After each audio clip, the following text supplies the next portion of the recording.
ಅತ್ತಿಗೆ ನನಗೆ ವಾಸು ಥರದ ಹುಡುಗ ಸಿಗಲಿಲ್ಲ, ಹಾಗಾಗಿ ಪ್ರೀತಿನೇ ನನ್ನ ಪಾಲಿಗೆ ಬರಲಿಲ್ಲ.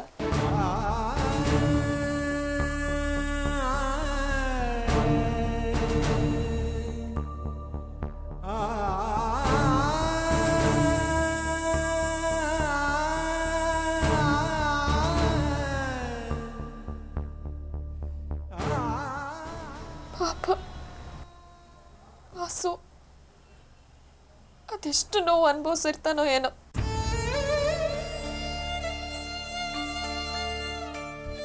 ಮನಸ್ಸನ್ನ ಕಿತ್ತು ಹಾಕೊಂಡು ಬದುಕ್ತಿರ್ತಾನೆ.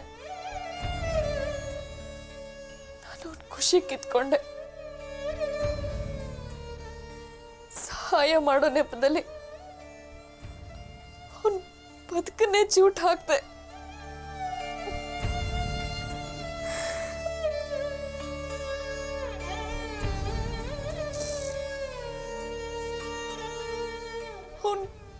ಬದುಕನ್ನೇ ಸರ್ವನಾಶ ಮಾಡಿದೆ.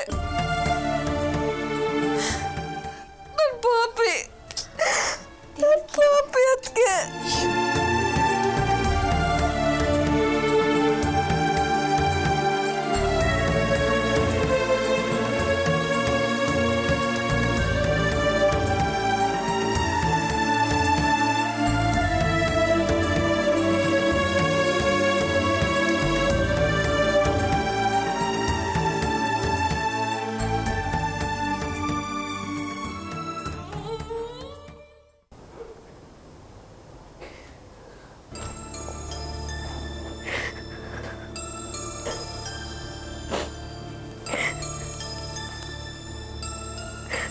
ಯಶು, ಏನಾಯ್ತು ಅಂತಾದರೂ ಹೇಳು.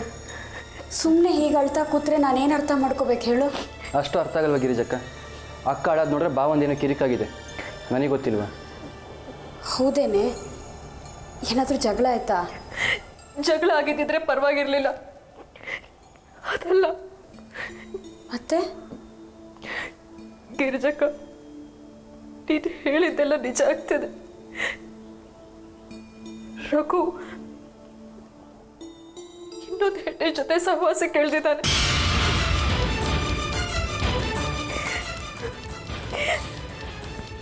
ಇನ್ನೊಂದು ಹೆಣ್ಣು ಅಂತ ಯಾಕೆ ಹೇಳ್ತೀಯ?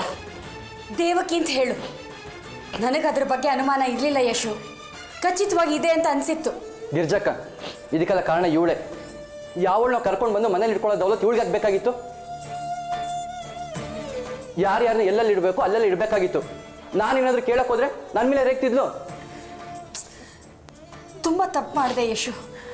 ಆ ದೇವಕಿನ ಗಿರ್ಜಕ್ಕ, ಇದು ದೇವಕಿ ಅಲ್ಲ, ಬೇರೆ ಹುಡುಗಿ, ಸುನೀತಾ ಅಂತ.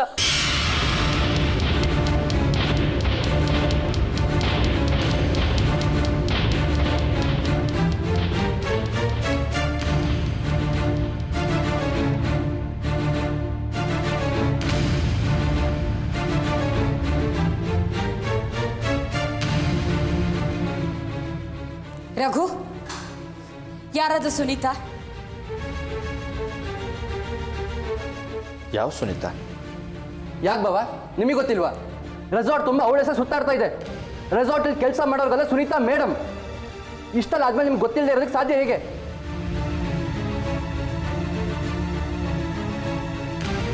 ನನಗೆ ಗೊತ್ತಿಲ್ಲ ಅಂತ ಹೇಳ್ತಿಲ್ಲ, ಅವಳು ನಿಮ್ಮ ಅಕ್ಕನಿಗೂ ಗೊತ್ತು.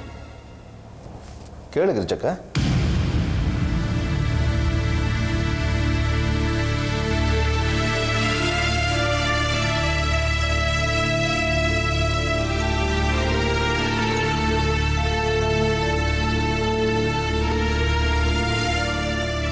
ಅಕ್ಕಂಗೆ ಗೊತ್ತಿದೆ ಮಾತ್ರಕ್ಕೆ ಅವಳ ಜೊತೆ ಸುತ್ತಾಡಬೇಕು ಅಂತಿದ್ಯಾ? ಶಟಪ್ ಚೇತು,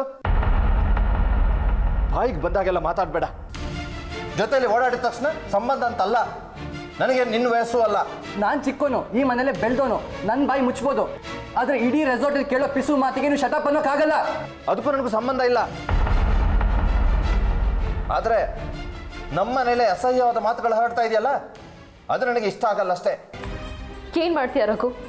ಹೆಚ್ಚಂದ್ರೆ ಇವನನ್ನ ಮನೆಯಿಂದ ಹೊರಗೆ ಹಾಕ್ತೀಯ. ನಿನ್ನ ಮನೆ ಅಲ್ವಾ, ನಿನಗ ಅಧಿಕಾರ ಇದೆ. ಆದ್ರೆ ಮಾಡಿರೋ ತಪ್ಪನ್ನ ಈ ಅಧಿಕಾರದಿಂದ ಮುಚ್ಚಾಕೋದಕ್ಕೆ ಸಾಧ್ಯ ಇಲ್ಲ. ಯಶು,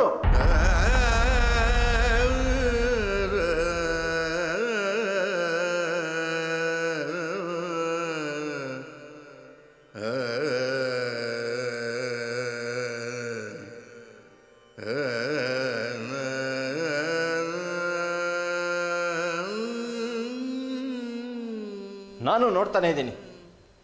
ಬರ್ತಾ ಬರ್ತಾ ಈ ಮನೆಯಾಗಿ ಉಳಿದಿಲ್ಲ, ಅನುಮಾನದ ಹುತ್ತ ಆಗ್ತಾ ಇದೆ. ಯಾರ್ಯಾರ್ದೋ ಮನೇಲಿ ಏನೇನೋ ನಡೀತು ಅಂದ್ರೆ ಅದನ್ನು ನನಗೂ ಆರೋಪ ಮಾಡ್ತಾ ಇದ್ದೀರಾ? ಏನು ಮಾಡೋದು ರಘು?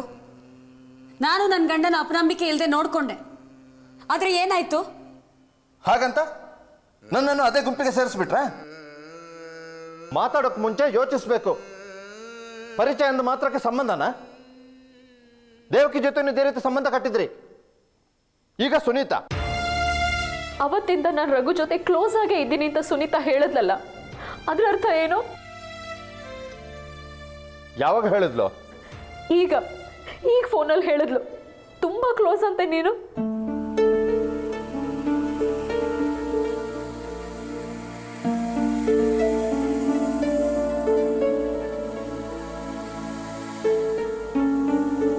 ಹೇಳು ರಘು. ಇವತ್ತವಳ ಸಂಬಂಧ ಏನು ಅಂತ ತೀರ್ಮಾನ ಆಗ್ಲೇಬೇಕು. ಬೇಡ ರಘು, ಒತ್ತಾಯದಿಂದ ಅವಳ ಬಾಯಲ್ಲಿ ಸತ್ಯನ ಸುಳ್ಳು ಮಾಡೋ ಪ್ರಯತ್ನ ಮಾಡಬೇಡ. ನೀನು ಹೇಳೋದನ್ನ ನಾನು ಒಪ್ಪೋದು, ಆದ್ರೆ ನನ್ನ ಮನಸ್ಸು ನಂಬಲ್ಲ. ಇಷ್ಟು ದಿನ ನೀನು ಹೇಳೋದನ್ನೆಲ್ಲ ನಂಬ್ತಾ ಬಂದೆ, ಇನ್ನೆಷ್ಟು ನಂಬಲಿ ಹೇಳೋ?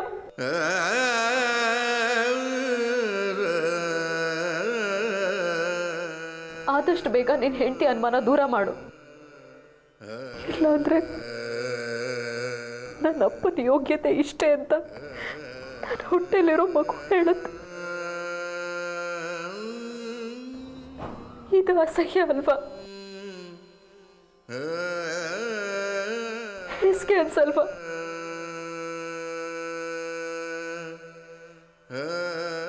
ರಘು, ಯಶು ಪ್ರಶ್ನೆಗೆ ನಿನ್ನ ಹತ್ರ ಮಾತ್ರ ಉತ್ತರ ಇರೋದು.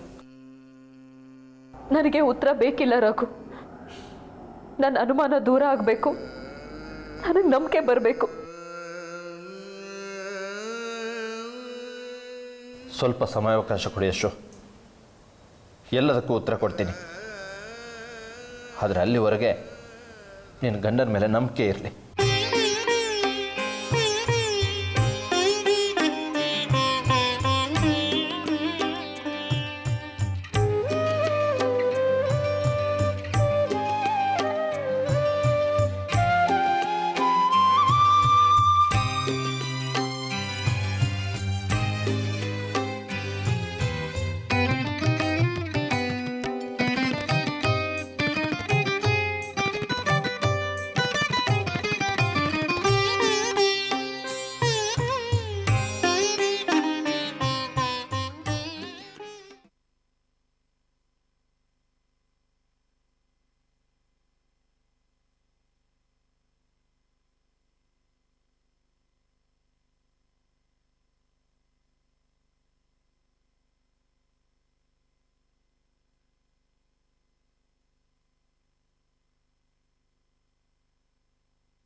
ಒಂದೊಂದು ಸರ್ತಿ ನೇರವಾಗಿ ಶಿಕ್ಷೆ ಕೊಡೋದ್ಕಿಂತ ಅವ್ರ ತಲೆ ಒಳಗೆ ಹುಳ ಬಿಟ್ಟು ಅವ್ರ ತಲೆ ತಿರ್ಗೋದನ್ನು ನೋಡೋದೇ ಚಂದ. ಅವ್ರವರೇ ಹೊಡೆದಾಡ್ಲಿ ಬಿಡು. ಬ್ಲಾಗ್ ಓದ್ದೆ. ಹೇಗಿದೆ? ವಾಸು ಬಂದಿದ್ದಾನ? ಬ್ಲಾಗ್ ಹೇಗಿದೆ ಅಂತ ಕೇಳಿದೆ. ನೀನು ಬೇರೆಯವ್ರಿಗೆ ಶಿಕ್ಷೆ ಕೊಡೋದಕ್ಕೆ ಹೋದರೆ ಇನ್ಯಾರೋ ನಿನಗೆ ಶಿಕ್ಷೆ ಕೊಡೋದಕ್ಕೆ ಕಾಯ್ತಾ ಇರ್ತಾರೆ. ನೆನಪಿರ್ಲಿ, ನಾನೀಗ ಅನುಭವಿಸ್ತಾ ಇಲ್ವಾ? ಇದು ನನ್ನ ಪ್ರಶ್ನೆಗೆ ಉತ್ತರ ಅಲ್ಲ. ಅಂಕಲ್ ಯಾವಾಗ ಬರ್ತಾರೆ? ಛೇ, ಎಷ್ಟು ಅಸಂಬದ್ಧವಾಗಿ ಪ್ರಶ್ನೆ ಕೇಳ್ತಿದ್ಯಾ ನೀನು. ನಾನು ಕೇಳಿದಕ್ಕೆ ಮಾತ್ರ ಉತ್ತರ ಕೊಡ್ತಿಲ್ಲ. ಹಿಂಸೆ ಅನ್ನೋದು ಹೇಗಿರುತ್ತೆ ಅಂತ ಅಂಕಲಿಗೆ ಚೆನ್ನಾಗಿ ಗೊತ್ತು. ಆದರೆ ನೀನಿನ್ನೂ ತಿಳ್ಕೊಳ್ಳಿಲ್ಲ. ಯಾರಿಗೂ ಶಿಕ್ಷೆ ಕೊಡೋ ಹಕ್ಕಿಲ್ಲ. ಅದನ್ನು ನಾವೇ ಅನುಭವಿಸ್ತಾ ಇರ್ತೀವಿ. ಅದು ಬೇರೆಯವ್ರು ಕೊಡೋ ಶಿಕ್ಷೆ ಅಲ್ಲ, ನಮ್ಮ ತಪ್ಪೆ ಕೊಡುವಂಥದ್ದು. ಏನಾಗಿದೆ ನಿನಗೆ? ವಾಸು ಬ್ಲಾಗ್ ನೋಡಿ ಈ ರೀತಿ ಆಯ್ತಾ? ಅಂಕಲ್ ನಿನ್ನ ಹತ್ರ ಕಟುವಾಗಿ ನಡ್ಕೊಂಡಿರ್ಬೋದು, ಆದರೆ ಅದರಲ್ಲಿ ಮಗಳು ಅನ್ನೋ ಪ್ರೀತಿ, ಆತಂಕ ಇತ್ತು. ಅವರಲ್ಲಿ ಎಷ್ಟು ದೊಡ್ಡ ಗುಣ ಇದೆ. ಸೇಡಿಗಿಂತ ಸಹಾಯ ಮಾಡೋದ್ರಲ್ಲೇ ಅವ್ರಿಗೆ ಬಲವಾದ ನಂಬಿಕೆ ಇರೋದು.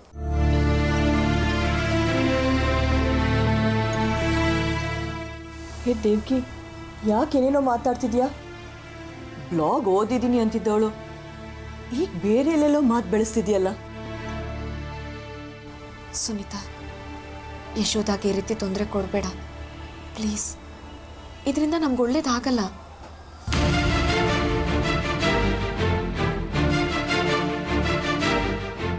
ಈಗೇನು ಒಳ್ಳೇದಾಗಿರೋದು? ನಿನ್ಗಾಗಿರೋದೇ ಸಾಲದಾ? ಅವ್ರಿಗೇನಾದ್ರೂ ಮಾನವೀಯತೆ ಇದ್ದಿದ್ರೆ ಇಷ್ಟೊತ್ತಿಗೆ ಬಂದು ನಿನ್ ಕಾಲು ಹಿಡಿಬೇಕಾಗಿತ್ತು. ಏನೇ ಆದರೂ ಸಂಸಾರದ ವಿಚಾರದಲ್ಲಿ ಅವ್ರು ನನಗಿಂತ ಹಿರಿಯರು. ಆದರೆ ಮಗು ವಿಚಾರದಲ್ಲಿ ನಾನೇ ಅವ್ರಿಗಿಂತ ಹಿರಿಯಳು. ಗರ್ಭಿಣಿ ಆಗಿರುವಾಗ ಯಾವ ರೀತಿಯ ಭಯ ಹಿಂಸೆ ಕಾಡುತ್ತೆ ಅಂತ ನನಗೆ ಗೊತ್ತು. ಹೌದು, ಕಾಡುತ್ತೆ ಅಂತ ಕೇಳಿದ್ದೀನಿ. ನಿನಗೂ ಕಾಡ್ತಾ ಇರುತ್ತೆ ಅಂತ ಅವ್ರಿಗೆ ಗೊತ್ತಿರಬೇಕಲ್ವಾ? ಆಗಿನ್ನೂ ಅವರು ಗರ್ಭಿಣಿಯ ಆತಂಕದ ಸ್ಥಿತಿಯನ್ನು ಮುಟ್ಟಿರಲಿಲ್ಲ. ಇನ್ನೂ ಖುಷಿಯ ಸಂಭ್ರಮದ ಸ್ಥಿತಿಯಲ್ಲೇ ಇದ್ರು. ಹಾಗಂತ ಬೇರೆಯವ್ರನ್ನ ಶಿಕ್ಷಿಸೋ ಹಕ್ಕು ಅವ್ರಿಗಿತ್ತ? ಅವ್ರೇನು ಆಕಾಶದಿಂದ ಉದುರು ಬಿದ್ದವ್ರಾ? ನಿನ್ನ ಮಾತೇ ಸರಿ ಅಂದ್ಕೊಳ್ಳೋಣ. ಆಗೇನೋ ಅವ್ರಿಗೆ ಖುಷಿ ಸಂಭ್ರಮ ಇತ್ತು, ನಿನ್ನ ಬಗ್ಗೆ ಕಾಡಲಿಲ್ಲ. ಆದರೆ ಈಗಲಾದರೂ ಕಾಡಬೇಕಲ್ವಾ? ಅದೆಲ್ಲ ಈಗ ಯಾಕೆ ಸುನೀತಾ? ನೋಡು, ಒಂದು ವಿಷಯ ತಿಳ್ಕೊ. ಅವಳು ಗರ್ಭಿಣಿ ಆದರೆ, ಭಯ ಆತಂಕ ಆದರೆ ಪಕ್ಕದಲ್ಲಿ ಗಂಡ ಇದ್ದಾನೆ. ಧೈರ್ಯವಾಗಿ ರಸ್ತೆಯಲ್ಲಿ ನಡ್ಕೊಂಡು ಹೋಗೋ ಸ್ವಾತಂತ್ರ್ಯ ಇದೆ. ಆದರೆ ನಿನಗೆ ಯಾರಿದ್ದಾರೆ? ಅಷ್ಟು ಸಣ್ಣ ಸತ್ಯ ಅವ್ರಿಗೆ ಅರ್ಥ ಆಗದೆ ಇದ್ರೆ ಅದನ್ನು ನಾವಾದರೂ ಅರ್ಥ ಮಾಡಿಸ್ಬೇಕಾಗತ್ತೆ. ಇಲ್ಲದೆ ಇದ್ರೆ ತಮ್ಮ ತಪ್ಪು ಕೂಡ ಅಧಿಕಾರ ಅನ್ನೋ ನಂಬಿಕೆಲೆ ಜೀವನ ಕಳೀತಾರೆ. ನಿನ್ನ ಹಿಂಸೆ ಅವಳಿಗೂ ತಿಳಿಲಿ. ಬೇಡ ಸುನೀತಾ, ಯಶೋದಾಗಿ ಹಿಂಸೆ ಬರೋದು ಬೇಡ. ಯಾಕೆ ಬೇಡ?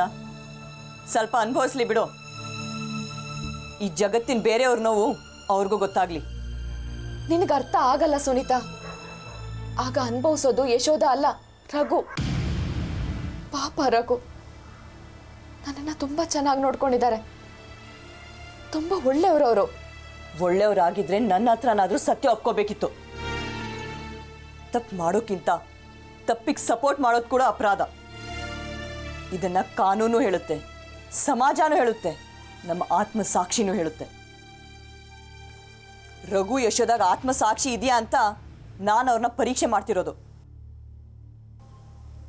ನನ್ನ ದಾರಿಗೆ ನೀನು ಅಡ್ಡ ಬರಬೇಡ, ಸುಮ್ಮನಿರು. ಸುನೀತಾ, ನಾಳೆ ನೀನು ಒಂದು ಮಗುವಿನ ತಾಯಿ ಆಗ್ತೀಯ. ಆಗ ನಿನಗೂ ಗೊತ್ತಾಗತ್ತೆ.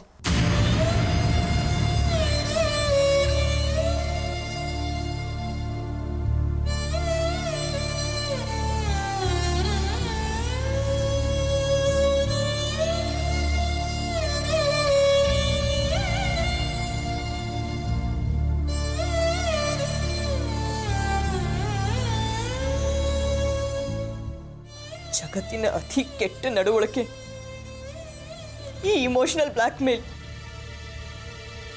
ಯಾವ ಟೆರರಿಸಮ್ಗೂ ಕಮ್ಮಿ ಇಲ್ಲ. ನನಗೂ ಮಕ್ಕಳು ಆಗಲ್ಲ ಅನ್ನೋ ಕೊರ್ಗನ್ನ ಮತ್ತೆ ತಲೆಗೆ ತುಂಬಿಸಿ ಯಶೋಧ ವಿಚಾರದಲ್ಲಿ ತಡೆಯಕ್ಕೆ ನೋಡ್ತಿದ್ಯಾ?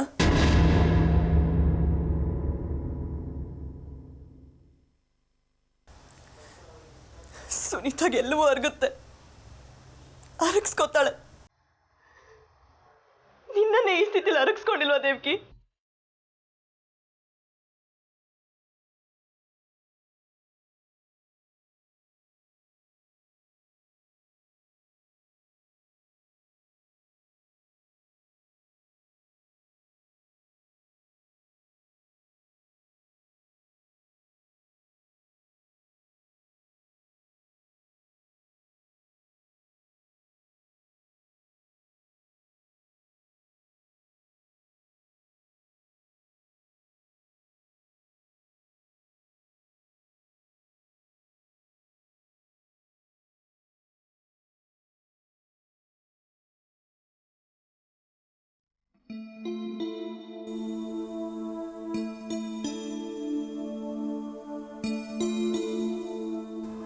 ಥ್ಯಾಂಕ್ಸ್ ಕಾಂತಿ, ನನಗೆ ಒಳ್ಳೆ ಫ್ರೆಂಡ್ ಆಗಿ ಸಿಕ್ಕಿದ್ದಕ್ಕೆ. ನಿಂಗೂ ಥ್ಯಾಂಕ್ಸ್. ವಾಸು, ನಾನೇನಾದರೂ ಅಮೇರಿಕಾ ಹೋಗಿದ್ರೆ ಖಂಡಿತ ವಾಪಸ್ ಬರ್ತಾ ಇರಲಿಲ್ಲ. ವಾಪಸ್ ಬರಬಾರ್ದು ಅಂತ ಡಿಸೈಡ್ ಮಾಡಿ ಹೋಗಿದ್ದೆ. ಮತ್ತೆ ಬಂದರೆ ನನ್ನ ಹೆಣ ಅಂತ. ಆದರೆ ಅಮೇರಿಕಾ ಇಳಿತಿದ್ದ ಹಾಗೆ ವಾಪಸ್ ಹೋಗಬೇಕು ಅಂತ ಅನಿಸ್ತು. ಅದಕ್ಕೆ ಆ ಕಂಪ್ನಿಗೆ ಗುಡ್ ಬೈ ಹೇಳಿ ಬಂದ್ಬಿಟ್ಟೆ. ವಾಸು, ಒಂದು ವಿಚಾರ, ನೀನು ಬೇಜಾರಾಗೋಲ್ಲ ಅಂದರೆ ಕೇಳ್ತೀನಿ. ಗೊತ್ತಾಯ್ತು ಬಿಡು, ದೇವಕಿ ವಿಷಯ ಕೇಳ್ತಿದ್ಯಾ ತಾನೇ ನೀನು? ದುಡಿಯೋದಕ್ಕೆ ಅಲ್ಲಾದ್ರೇನು ಇಲ್ಲಾದ್ರೇನು ಹಣಕ್ಕೆ ಭಾವನೆಗಳಿರಲ್ಲ. ತುಂಬ ಎಮೋಷ್ನಲ್ ನೀನು.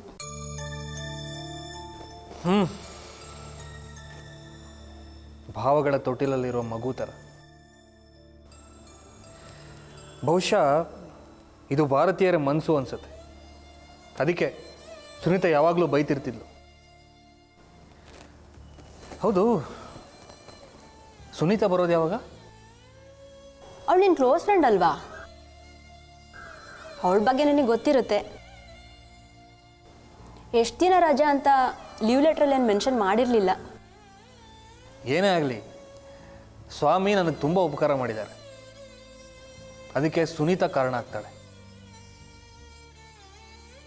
ನಾನು ವಾಪಸ್ ಬಂದಮೇಲೆ ಏನು ಮಾಡಬೇಕು ಅಂತ ಡಿಸೈಡ್ ಮಾಡಿರಲಿಲ್ಲ. ಸುಮ್ಮನೆ ಸ್ವಾಮಿಗೆ ಫೋನ್ ಮಾಡಿದೆ. ಅವ್ರು ಬಂದು ನೋಡೋಕ್ಕೆ ಹೇಳಿದರು. ಮಾರನೇ ದಿವಸನೇ ಅಪಾಯಿಂಟ್ಮೆಂಟ್ ಆರ್ಡರ್ ಕಳಿಸಿದ್ರು. ತುಂಬ ಪ್ರೀತಿ ಮನುಷ್ಯ. ನೀನು ಇರೋದೆಲ್ಲಿ? JP ನಗರದಲ್ಲಿ. ನೀನು? ಜಯನಗರದಲ್ಲಿ ಒಂದು PGಲಿದ್ದೀನಿ. ನಿಮ್ಮೂರು ಮೈಸೂರಲ್ವಾ? ಆದರೆ ಈಗ ಅಲ್ಲಿ ಯಾರೂ ಇಲ್ಲ, ಮನೆನ ಬಾಡಿಗೆ ಕೊಟ್ಟಿದ್ದೀವಿ. ಮತ್ತು ನಿಮ್ಮ ಮನೆಯವರು? ಅಮ್ಮ ಒಬ್ಬರೇ ಇಲ್ಲೇ ಚಿಕ್ಕಮ್ಮನ ಮನೇಲಿದ್ದಾರೆ. ನಾನು ಅಲ್ಲೇ ಇರ್ಬೋದಾಗಿತ್ತು, ಸುಮ್ಮನೆ ಅವ್ರಿಗೆ ಯಾಕೆ ಹೊರೆ ಅಂತ ಒಂದು PGಲಿದ್ದೀನಿ.